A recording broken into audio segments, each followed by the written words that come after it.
Hello बच्चों, let's see the question. कहता है कि सेशन में paranitrophenol is stronger acid than ऑर्थोनाइट्रोफिनोल।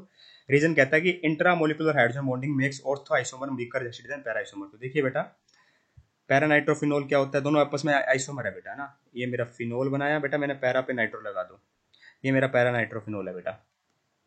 ठीक है, ये मेरा पैरानाइट्रोफिनोल है। और ऑर्थोनाइट्रोफिनोल क्या होता है बेटा, मेरा ये ऑर्थोनाइट्रोफिनोल होता है। तो आप देखोगे बेटा, ऑर्थोनाइट्रोफिनोल में क्या बेटा, मेरा इंट्रामोलिकुलर हाइड्रोजन बॉन्डिंग प्रेजेंट है। इस तरीके से क्या प्रेजेंट है बेटा, मेरी इंट्रामोल विद इन द मोलिकुलर बेटा। अगर हाइड्रोजन बॉन्डिंग प्रेजेंट हो तो वो इंट्रामोलिकुलर कहलाती है। ठीक है, यहाँ पे क्या है बेटा, मेरी इंटरमोलिकुलर हाइड्रोजन बॉन्डिंग प्रेजेंट होती है। कैसे बेटा, इस तरीके से।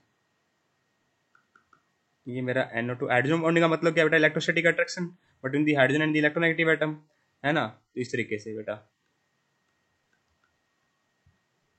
ये मेरी इंट्रामोलिकुलर हाइड्रोजन बॉन्डिंग प्रेजेंट है। आप ध्यान से देखिए बेटा, यहाँ पर इंट्रामोलिकुलर हाइड्रोजन बॉन्डिंग है, यहाँ पे भी इंट्रामोलिकुलर हाइड्रोजन बॉन्डिंग है। यहाँ क्या है बेटा, मेरी इंटरमोलिकुलर सॉरी इंट्रा कह रहा हूँ, यहाँ पे ये दोनों इन दो दो डिफरेंट मोलिकुल्स के बीच में बेटा, सेम कंपाउंड के। ठीक है, और ये इंटरमोलिकुलर है बेटा, और ये क्या है बेटा, मेरी इंट्रामोलिकुलर है ना। तो यहाँ पे देखिए बेटा, हमें देखनी है एसिडिटी की बात करते हैं। तो देखिए मैं बता दूं कि पैरानाइट्रोफिनोल ज्यादा स्ट्रॉन्ग एसिड होता है। एक्चुअली में होता क्या बेटा, अगर आप सेकंड केस में देखोगे ना बेटा, तो यहाँ पे एसिडिक हाइड्रोजन बॉन्डिंग का एसिडिक का मतलब क्या है, जो जल्दी एच पॉजिटिव आयन रिलीज करे। बेटा तो होता क्या है, ये फटाफट से जो मेरा इंट्रा वाला है ना, फटाफट से NO2 के साथ हाइड्रोजन बॉन्डिंग शो कर लेता है विद इन द मॉलिक्यूल। और विद इन द मॉलिक्यूल कोई भी रिएक्शन क्या होती है बेटा, मेरी फास्ट होती है। तो ये एच पॉजिटिव आयन को रिलीज ही नहीं करने देता बेटा।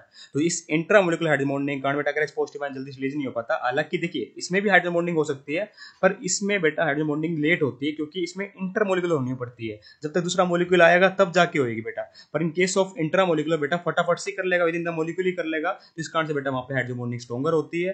Hydrogen bonding take place, sorry stronger कह रहा हूँ, हाइड्रोजन बॉन्डिंग टेक प्लेस कर जाती है फटाफट से। तो एच पॉजिटिव आयन को रिलीज नहीं करने देता, पर इंटर केस में ये पॉसिबल है। तो मैं क्या कहूंगा बेटा, कि पैरानाइट्रोफिनोल ज्यादा स्ट्रॉन्गर एसिड है, जो जल्दी एच पॉजिटिव आयन रिलीज करेगा वो ज्यादा अच्छा एसिड माना जाता है। तो इसका मतलब स्टेटमेंट परफेक्टली करेक्ट है। रीजन कहता है कि intramolecular hydrogen bonding makes ortho isomer weaker acid than. बिल्कुल बिल्कुल सही बात लिखी हुई है बेटा, क्योंकि इंट्रामोलिकुलर हाइड्रोजन बॉन्डिंग होने के कारण वो एच पॉजिटिव आयन को रिलीज नहीं कर पाएगा, तो वो वीक एसिड हो जाएगा। तो असेसन भी सही है, रीजन भी सही है, रीजन करेक्ट एक्सप्लेनेशन भी दे रहा है। इसका मतलब मैं ऑप्शन नंबर 1 को टिक कर दूंगा बेटा, क्योंकि दोनों ही करेक्ट है और रीजन करेक्ट एक्सप्लेनेशन भी दे रहा है। तो सेट 2 3 4 हो गए बेटा out. I hope you understand the answer. Option number 1 is perfectly correct here. Thank you so much.